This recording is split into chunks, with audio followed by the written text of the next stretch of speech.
চলুন আজ এক অসাধারণ গল্পে ডুব দেয়া যাক, যা সব প্রতিকূলতাকে জয় করে এগিয়ে যাওয়ার এক জীবন্ত অনুপ্রেরণা। ভাবা যায় শুধু এই একটা কথাই একটা অবিশ্বাস্য যাত্রার মূল ভিত্তি হয়ে দাঁড়াতে পারে, এক গ্রামের মাটির ঘর থেকে শুরু করে সাফল্য আর সার্থকতার জীবনে পৌঁছানোর গল্প। আচ্ছা, এই গল্পটা আমরা একটু অন্যভাবে শুরু করব, মানে শুরু থেকে না, বরং একদম শেষ থেকে। এক দশক কঠোর পরিশ্রমের পর কি ফল এসেছিল সেখান থেকেই চলুন শুরু করা যাক। ব্যাপারটা কিন্তু শুধু ইট সিমেন্টের বদল না, এটা আসলে একটা জীবন পুরোপুরি ওলটপালট হয়ে যাওয়ার, মানে বদলে যাওয়ার প্রতীক। আর দেখুন, এখানেই কিন্তু আসল ব্যাপারটা। তিনি শুধু নিজের খারাপ অবস্থা থেকে পালিয়ে যাননি, বরং ফিরে এসেছেন সেই অবস্থাকেই ঠিক করতে। কিন্তু প্রশ্নটা হলো, কিভাবে তিনি এই পর্যন্ত এলেন? তো চলুন এবার আমরা পেছনের গল্পটা শুনি। একদম ছোটবেলায় ফিরে যাই, রিমার শৈশবে, যেখানে এই স্বপ্নের বীজটা বোনা হয়েছিল। একবার দেখুন কি সাংঘাতিক একটা পার্থক্য। একদিকে তার রোজকার জীবন, মানে মাটির ঘর, টিনের ফুটো চাল, আর অন্যদিকে তার চোখে কত বড় স্বপ্ন। দুটোর মধ্যে যেন আকাশ আর পাতালের ফারাক। মানে প্রতিদিনের জীবনটাই ছিল এক একটা লড়াই। বই কেনার টাকা নেই, ঠিকঠাক স্কুল ড্রেস নেই, অনেক দিন তো না খেয়েই স্কুলে যেতে হতো। তার পড়াশোনার ইচ্ছেটা যে টিকে ছিল, এটাই তো অনেক বড় ব্যাপার, তাই না?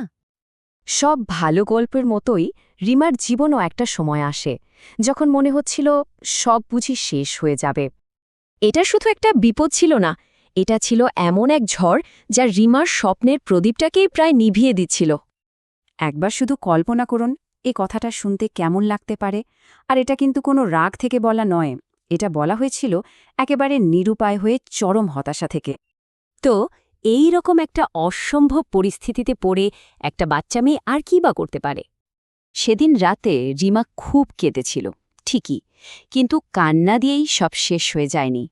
সে ঠিক করল, না, এভাবে হার মানা যাবে না, লড়াইটা করতেই হবে।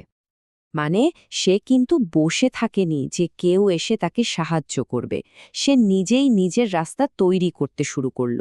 ছোটদের পড়িয়ে যা পেত তা দিয়ে নিজের খাতা কলম কিনত, আর রাতের পর রাত জেগে কুপি জ্বালিয়ে পড়াশোনা করত। আর ঠিক এই সময়ে তার হেড টিচারে ওই কথাগুলো।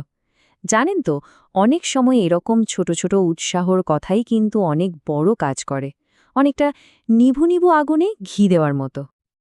আর তার সেই ছোট্ট চেষ্টার ফলটা দেখুন। প্রথমে মাধ্যমিক পরীক্ষায় দারুণ রেজাল্ট, তারপর একটা এনজিও থেকে স্কলারশিপ, এরপর কলেজ, ইউনিভার্সিটি, কোথাও সে আর থেমে থাকেনি। এটা দেখেই বোঝা যায় চেষ্টা করলে সুযোগ সত্যি আসে। চলুন এবার তাহলে আবার আজকের দিনে ফিরে আসি, দেখি তার সেই অবিশ্বাস্য জার্নিটা কিভাবে একটা বৃত্ত সম্পূর্ণ করল। এই বদলটা একবার ভাবুন তো। কোথায় সেই মাটির ঘর, ছেঁড়া ব্যাগ আর কুপির আলো, আর কোথায় এখনকার এই পাকা বাড়ি, ডাক্তারের সম্মান? যে মেয়েটা একদিন নিজের পড়ার জন্য একটু আলোর খোঁজে থাকত, সেই মেয়েটাই আজ গোটা গ্রামের আলো হয়ে উঠেছে। আর সবচেয়ে সুন্দর ব্যাপার হলো তার শেষ কথাটা। সে কিন্তু নিজের সাফল্যের গল্প বলেনি, বরং ওই বাচ্চাদের শুনিয়েছে তাদের সম্ভাবনার কথা, তাদের হাতে তুলে দিয়েছে নমপিকের একটা চাবি।